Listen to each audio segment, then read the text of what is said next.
ఉన్నటువంటి వ్యవస్థ ఏదైనా ఉంది అంటే అది ఒక హైందవ సనాతన ధర్మం. మరి నిరంతరం కూడా భగవద్ అనుగ్రహాన్ని పొందటానికి, భగవద్ ఆరాధన చేయటానికి వీలున్నటువంటి ఒక గొప్ప ధర్మంలో మనం ఇప్పుడు ఉన్నాం, హిందూ ధర్మం.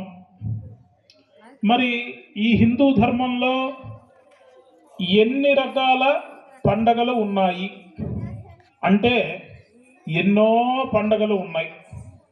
మరి అందులో మరి సంక్రాంతి, భోగి, సంక్రాంతి, కనుమ, ఈ 3 పండగలు ఒక చాలా గొప్పవి.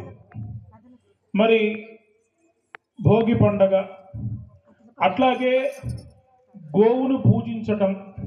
ఎందుకంటే మరి రేపు వచ్చేటువంటి కనుమ పండగ రోజున మరి పశువుల పండగ, ఆ భోగి పండగ కనుమ పండగ రోజున గోవుల్ని పూజిస్తాం. మరి గోవుని ఎందుకు పూజించాలి?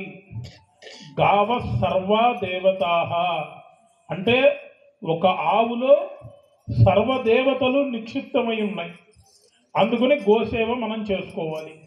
మరి అలాంటి గోమయం ద్వారా వచ్చినటువంటి శ్రీకృష్ణ పరమాత్మ అనుగ్రహంతో మరి గోసేవ చేసుకునేటువంటి వారందరికీ కూడా మరి కొంతమందికి గోసేవ చేసే అవకాశం ఉంటుంది, కొంతమందికి గోసేవ చేసే అవకాశం తక్కువగా ఉంటుంది.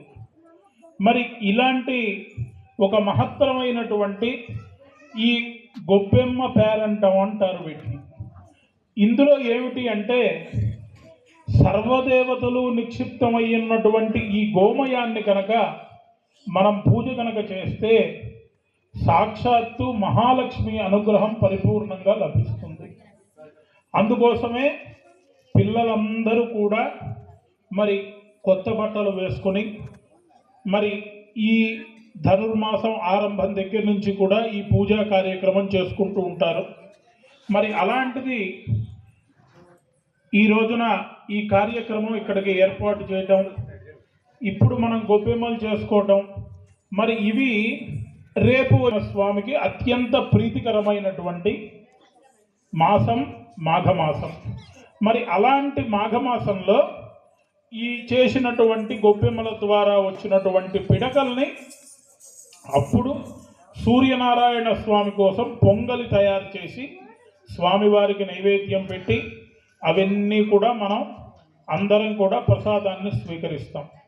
అందుకే ఆరోగ్యం భాస్కరాదిచ్చేత్ అని, ఆరోగ్యాన్ని ఇచ్చేటువంటి ప్రదాత ఎవరు అంటే సూర్యనారాయణ స్వామి. ఇక్కడి నుంచి ఆరంభం చేస్తేనే అప్పుడు సూర్యనారాయణ స్వామి అనుగ్రహం పొందగలం. ఇక్కడ ఈ గొబ్బెమ్మ పూజ అది చేసి ఈ పిడకల్ని మనం ఎండబెట్టి అప్పుడు స్వామివారికి వినియోగం చేస్తాం.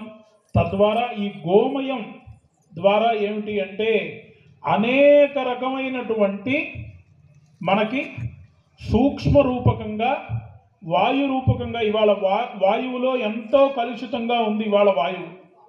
మరి అలా కలుషితంగా ఉన్నటువంటి వాయువుని శుద్ధి చేసేటువంటి వ్యవస్థ ఏదైనా ఉంది అంటే అది గోమయం ద్వారానే, గోధూమం ద్వారానే మనకి అది లభిస్తుంది, లేకపోతే లభించడం కష్టం. అందుకోసం ఈ గోపూజ కార్యక్రమం, అట్లాగే ఇప్పుడు మనం చేసుకునేటువంటి ఈ కార్యక్రమం అంతా కూడా ఒక భక్తి భావనతో సాక్షాత్తు శ్రీకృష్ణ పరమాత్మ అనుగ్రహం పొందటానికి, లక్ష్మీ అమ్మవారి అనుగ్రహం పొందటానికి ఈ కార్యక్రమాన్ని ఇప్పుడు మనం నిర్వహణ చేయాలి అని చెప్పి సంకల్పం జగద్గురువుల అనుగ్రహంతో కలిగింది. సుమారు ఒక 20 సంవత్సరాలు ఆ ప్రాంతంలో ఇదివరకు ఈ పేరంటం అనేది చేసి